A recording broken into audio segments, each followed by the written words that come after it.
Bab 827, apakah pamer itu penting? Fanny Zhou menggelengkan kepalanya dan tersenyum, sedikit tidak berdaya, dan tidak berkata apa-apa lagi. Segera, orang-orang di sekitarnya sudah masuk satu demi satu.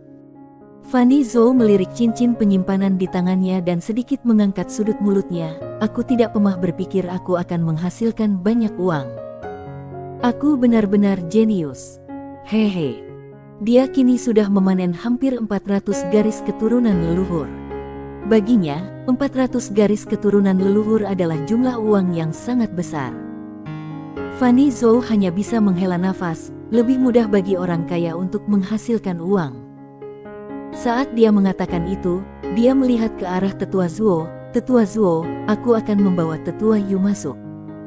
Kamu tetap di sini untuk berjaga. Jika ada orang lain yang ingin masuk, kamu harus mengumpulkan 30 garis keturunan leluhur.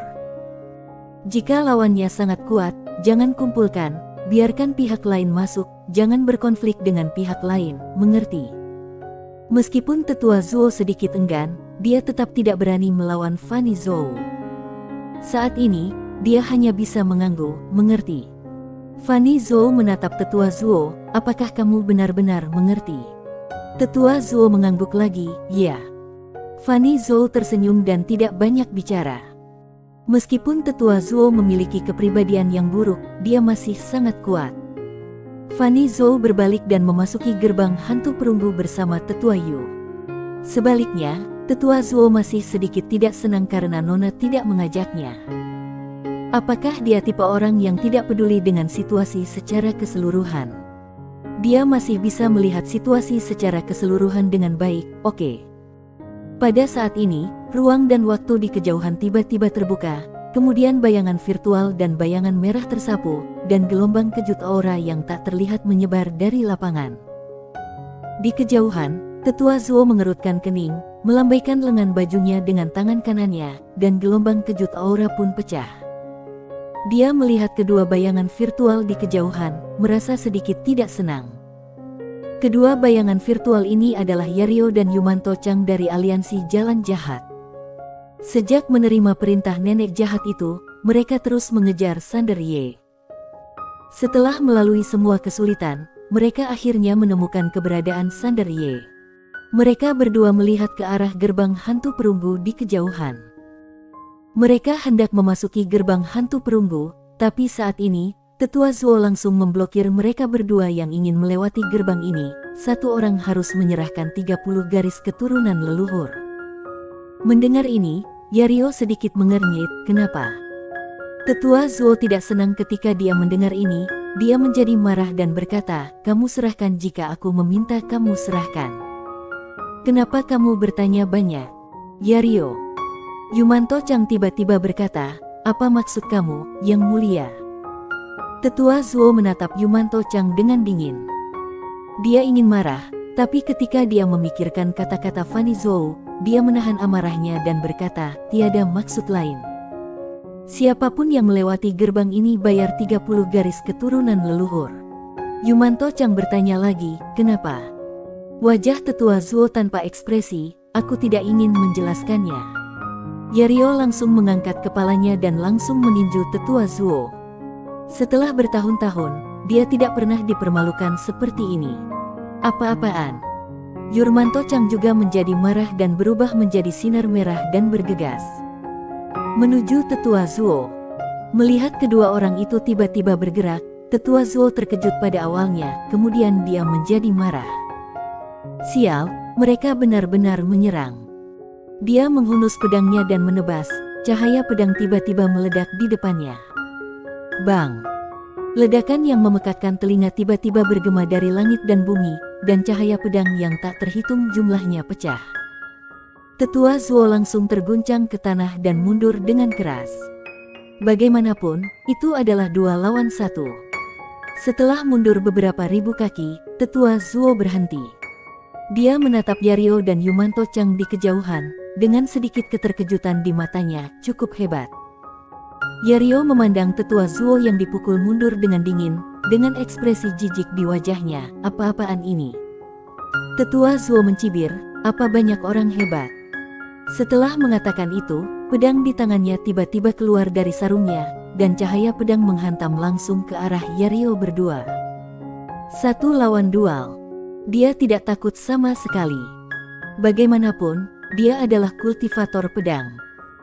Melihat tetua Zuo masih ingin bertarung, mata Yario dan Yumanto Chang langsung menunjukkan niat membunuh, dan keduanya menghilang pada saat bersamaan. Dua kekuatan mengerikan merobek lapangan. Bang! Segera, terjadi ledakan besar di lapangan, dan ruang serta waktu di sekitarnya mulai hancur dan musnah karena pertempuran antara ketiga orang tersebut. Meski tetua Zuo kuat dan pedangnya tajam, dia akhirnya tidak bisa bertahan lama setelah pertarungan. Bagaimanapun, Yario dan Yumanto Chang juga sangat kuat. Dengan keduanya bergabung, tetua Zuo sudah sepenuhnya ditekan. Sekarang dia hanya bisa mengandalkan pedang terbangnya untuk melawan dan menghindar. Sekitar 1/4 jam kemudian, bang! Setelah tetua Zuo terlempar ribuan kaki jauhnya, dia melihat kedua orang di kejauhan dengan tatapan serius di matanya, berpikir dalam hati, kedua orang ini hebat. Yario menatap tetua Zuo dan berkata dengan sinis, bukankah kamu mampu? Kenapa kamu lari? Tetua Zuo sangat marah. Jika kamu punya nyali, aku akan menantangmu duel.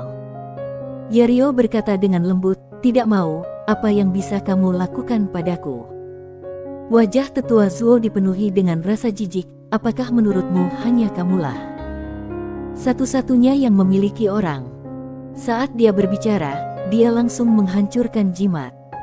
Segera, aura kuat tiba-tiba muncul di sekelilingnya, dan ratusan pria kuat berpakaian hitam yang memegang pedang panjang muncul di lapangan. Melihat pemandangan ini, wajah Yario tiba-tiba menjadi gelap. Dia memandang tetua Zuo, kamu berasal dari peradaban mana? Tetua Zuo tertawa, aku tidak akan memberi tahu kamu. Bodoh. Yario tiba-tiba berteriak dengan marah, apakah kamu tahu siapa kami berdua? Wajah tetua Zuo penuh dengan penghinaan. Aku tidak peduli siapa kamu, potong saja mereka sampai mati. Setelah itu, dia memimpin dan berubah menjadi pelangi energi pedang untuk membunuh Yario berdua. Selain peradaban Tianxing, siapa yang perlu ditakuti dinasti Zhou? Potong dulu lalu bicara. Di sampingnya, para master berbaju hitam juga bergegas keluar setelah melihat tetua Zhou bergegas keluar. Pada saat ini, wajah Yario tiba-tiba menjadi sangat jelek. Dari mana asal pria bodoh ini? Bodoh sekali. Pertempuran dilanjutkan di lapangan. Setelah Sander Ye melewati gerbang hantu perunggu, dia sampai di sebuah gurun ratusan kaki jauhnya di depannya, berdiri patung batu yang aneh. Patung batu ini tidak memiliki lengan dan menundukkan kepala, menatap ke bumi dan beberapa patung batu belum lengkap. Ada perasaan sedih di sekelilingnya. Sander Ye melihat sekeliling dan bertanya dalam benaknya, apakah kamu tidak masuk sebelumnya? Suyandao, tidak, aku tidak berada pada level tinggi atau cukup kuat pada saat itu, jadi aku tidak memenuhi syarat untuk masuk sama sekali.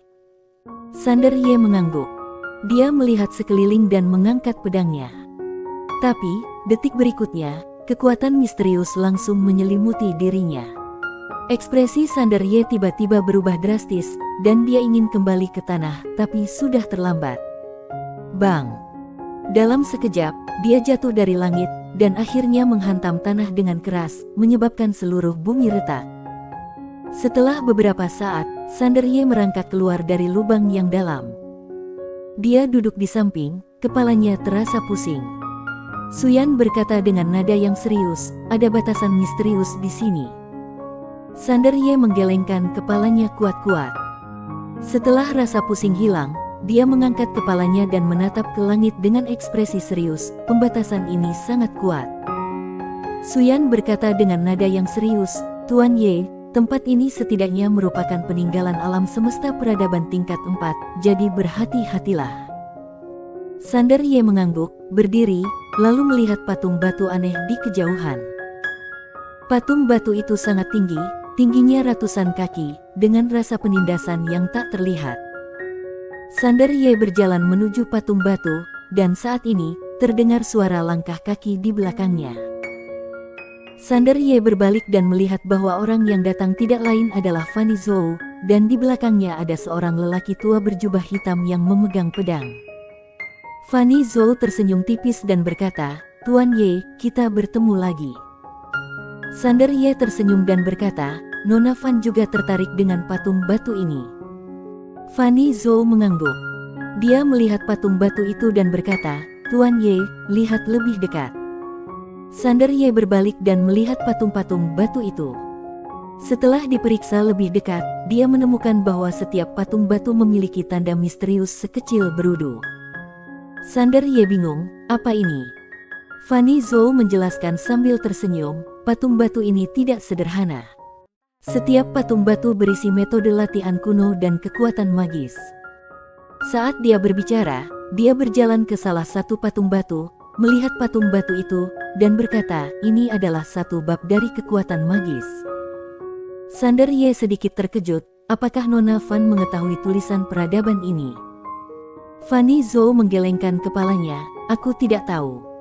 Sander Ye tertegun, lalu Fanny Zhou tersenyum dan berkata, "Aku hanya menebak." Wajah Sander Ye penuh garis hitam, "Apakah kamu bercanda?" Fanny Zhou menutup mulutnya dengan kipas angin dan tersenyum, "Tuan Ye, aku tidak menggoda kamu. Meskipun aku hanya menebak, ini bukan tanpa arah. Datang dan lihat lebih dekat." Sander Ye berjalan ke arah Fanny Zhou. Fanny Zhou memegang kipas giok dan dengan lembut meluncurkannya ke udara. Dalam sekejap, angka-angka rune misterius itu tampak hidup, berubah menjadi aliran cahaya yang berputar-putar di udara. Sander Ye melihatnya dengan sangat terkejut, "Apa ini?" Fanny Zhou berkata, "Pertunjukan seni bela diri adalah keterampilan magis khusus dari keluarga kerajaan Zhou kami.